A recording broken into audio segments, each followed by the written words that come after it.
think we should move on quickly to the next session before everybody leaves the room. I'm not Conor O'Carroll.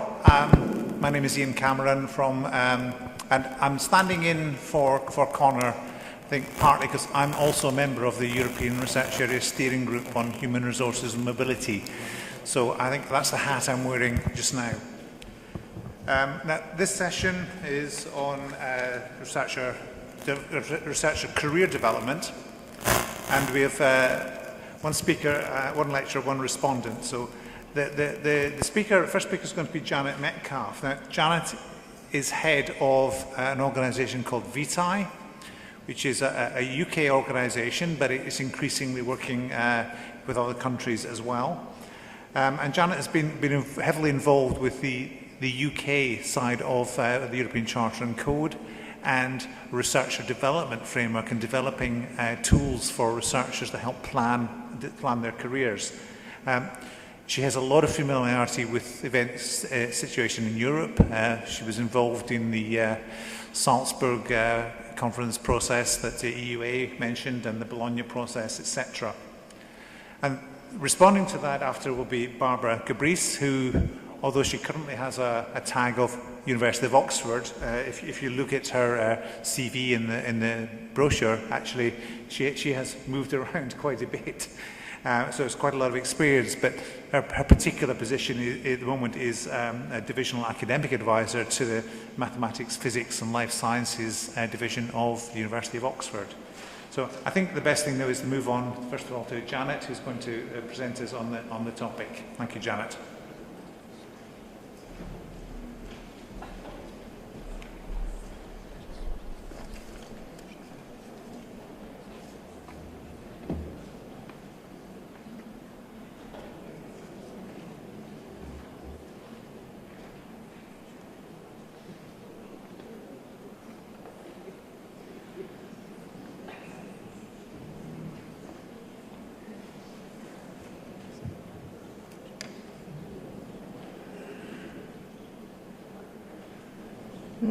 That's a good start, isn't it?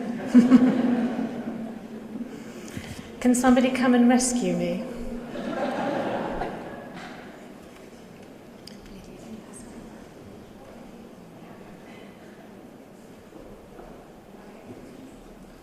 My presentation's just not coming up.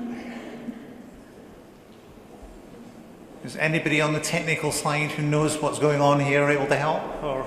Hang on. Is it coming? No. Oh, yeah.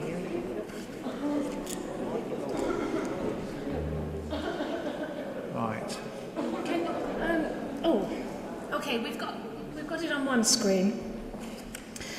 I should be able to do a presentation by now without a PowerPoint, but it is very comforting for me to see pictures rather than listen to my own voice. Ian explained what VITAI does. We coined the term researcher development. The reason we did this is we wanted to raise this whole agenda beyond the conversation around transferable skills, other skills, soft skills either. It's much more important than that, what we're trying to do. Can you keep my slide up rather than me on the screen, please? Okay, and if we go to the slide before, okay, right, this is what we're trying to do. Something we haven't mentioned yet today is that one of our aims is trying to get researchers recognised as professionals. We need to make sure that society recognises the contribution researchers make. We need to see that businesses and industry also recognise the value of scientists. We've mentioned most of the other ones. We're trying to produce world-class research. And we have a mantra inside VITAI, and that's better researchers do better research. That's basically the philosophy behind what we're trying to do in terms of improving researchers. We're trying to translate that research into innovations and new ideas. We're trying to provide highly skilled employees for all employment sectors. And we're trying to contribute to the economy and society. So we're putting a tremendous amount of weight on the shoulders of our early career researchers. So I think we should stop talking about transferable skills and start talking about how do we help our researchers to be the best researchers they can be, taking a very holistic approach. Next slide. Oh, take me off the screen. I can see myself in the back as well, and it's quite disconcerting. Okay. Everybody's talking about it. It's an initiative. These are the ones in Europe that mention the importance of doing this. But we need to take a holistic approach in that. And I want to explain to you how we're approaching this in the UK. Next slide, please.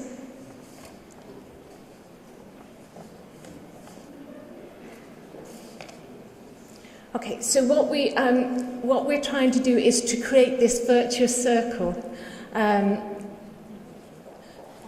Fulvio mentioned before. We want to make sure that we've got the policy and strategy drivers. Somebody's coming to rescue me. Brilliant. That we've got the policy and strategy drivers. All of the Research Council's funding, any of our funding mechanisms that we have within the UK, that employ researchers either through grants or through structured programmes, PhD programmes or fellowships, all include the importance of the professional development of that researcher as part of that funding.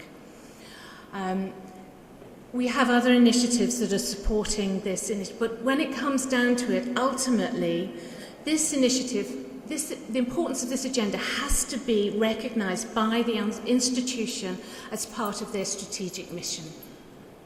Oh, we're going all over the place. Can we go back a slide, please? No?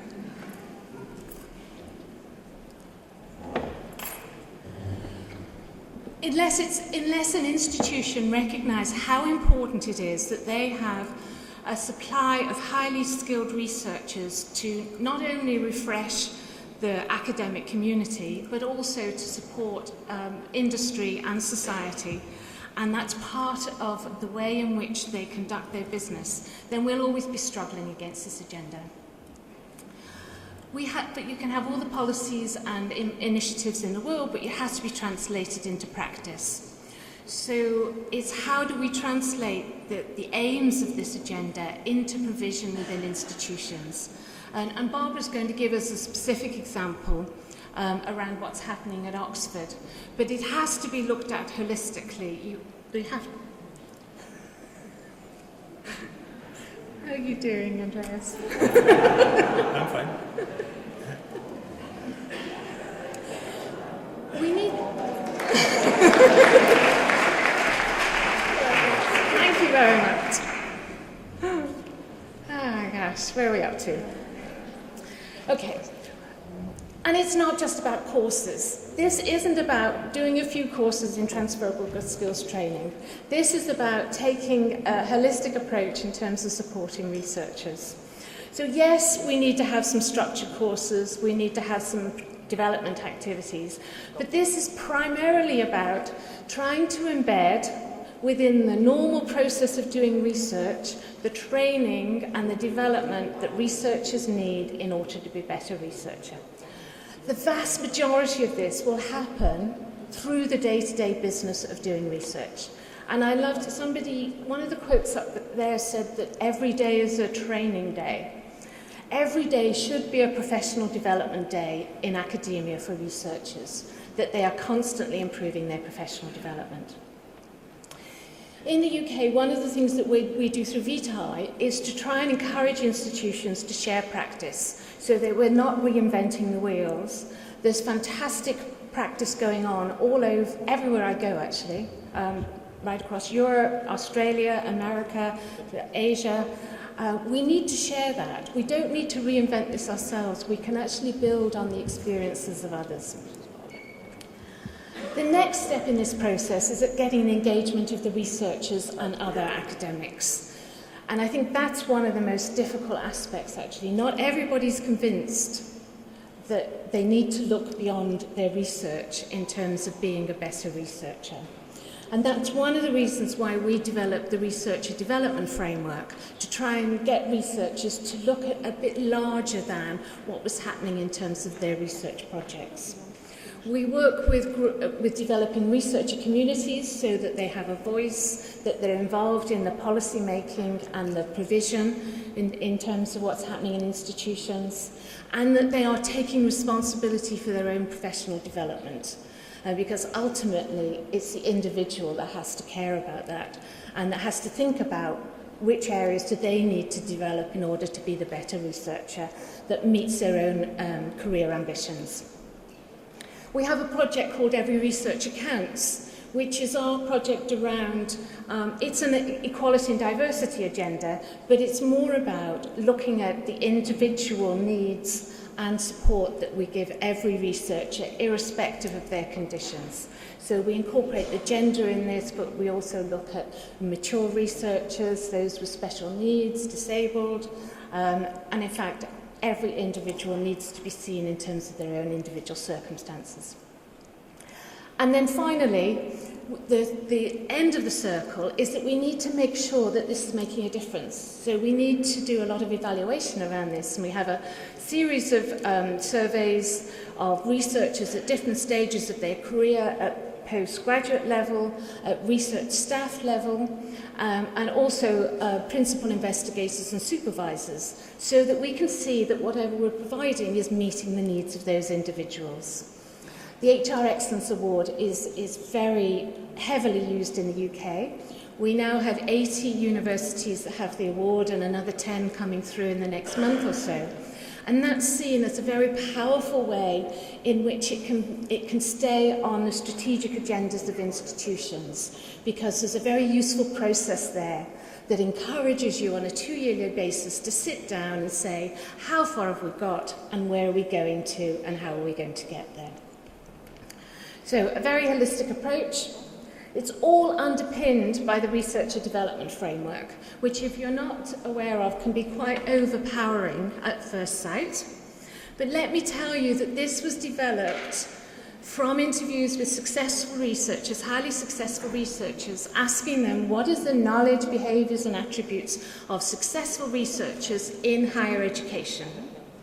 We've seen some graphs this morning about the training that's needed for business, that businesses need in terms of doctoral researchers. But that's only a subset of this. The requirements that we need in order to support our academic community is actually a lot wider than businesses are looking for in terms of what they're looking for doctoral candidates. And we have an employability lens, which is just a subset of some of this. But this is what's coming out in terms of what is needed for our academic environment in the future. And we need to think about how do we support our researchers to reflect on this and to get the development in order to meet this. So what we're finding, the framework was originally developed to help individual researchers to reflect on their own skills and competencies, and to give them a language to be able to articulate their competencies, particularly in environments outside higher education. But what we've found is that it's become an extremely important tool at a strategic level. It's being used by policymakers and by institutions to think about what strategies do we need to develop in order to develop our researchers. They're looking at this in terms of what training requirements should we as an institution be providing for our researchers, and how do we make sure that they develop in all aspects of the framework. It's been used by researcher development staff, and we now have over 600 people in the UK who actually have that within their job title. So we have people who are dedicated to supporting the development of researchers. So it's looking at what provision is within the institution, how does it map against the framework, which areas should we be focusing on, what should the researchers be responsible for doing themselves. And who else in the institution should be involved. So, for example, the library services, the research officers, the enterprise officers, the IPR set. Other people would do public engagement. So it's drawing in all the departments within the university to provide support for researchers in a holistic way. And then finally, its original purpose is still there, is to help individual researchers. And this framework covers all aspects of a researcher career, from the very start of becoming a researcher until your retirement. So it is progressive and it is aspirational. It's becoming very powerful in terms of helping researchers have conversations with their supervisors or their principal investigators. And we're seeing universities using it for creating jobs descriptions, taking some of the content of this and using it in terms of job descriptions for who they're looking for positions on grants, but also academic positions, sort of early career lecturers and professorial positions. So it's starting to become a really useful reference document for institutions. I just want to sort of quickly mention a project that Connor did. Ian, you'll probably have to stand in for Connor on this one as well. The Steering Group of Human Resources Working Group wanted to look at where we were across Europe in terms of supporting the development of researcher. So this project looked at the 4 levels of the researcher career, R1 to R4, and the 4 domains within the researcher development framework. And did a survey of the members of the Steering Group of Human Resources Committee and asked them how well do they think they support these particular levels of research career and these areas in the domain. And we got a very sort of consistent message back. So some countries are much more advanced than others in terms of provision, but the profile was very similar.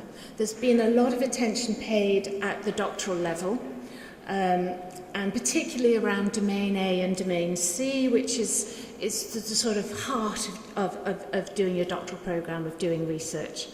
It's less well covered around personal effectiveness and engagement and influence, but we are seeing that growing.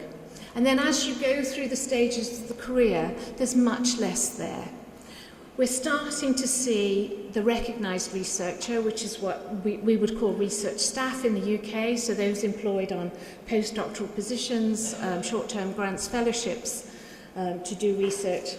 We're starting to see more provision there, but I think we've still got a long way to go in terms of supporting this cohort effectively.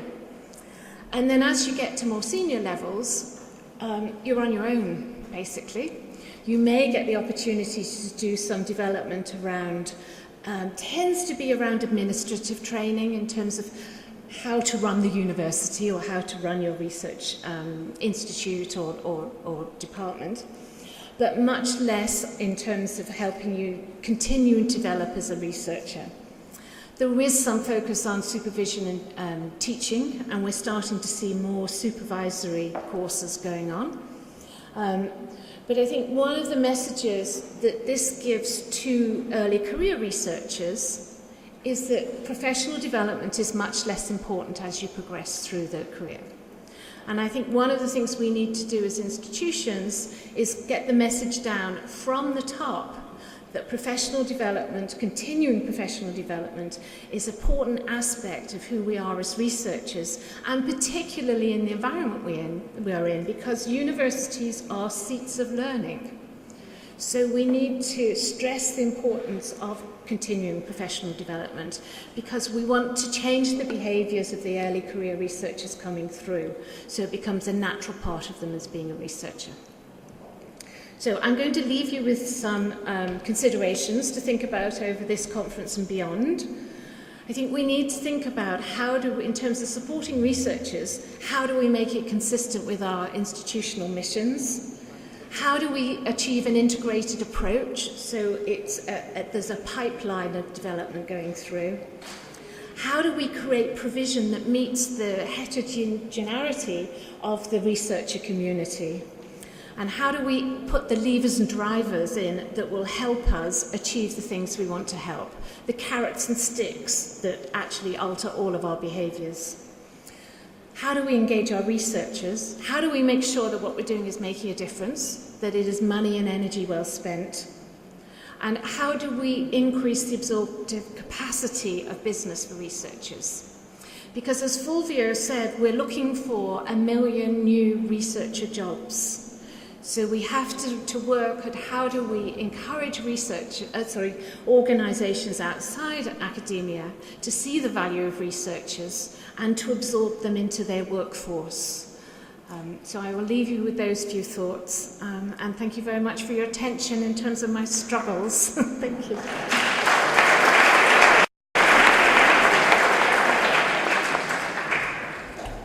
Well, thank you very much, Janet.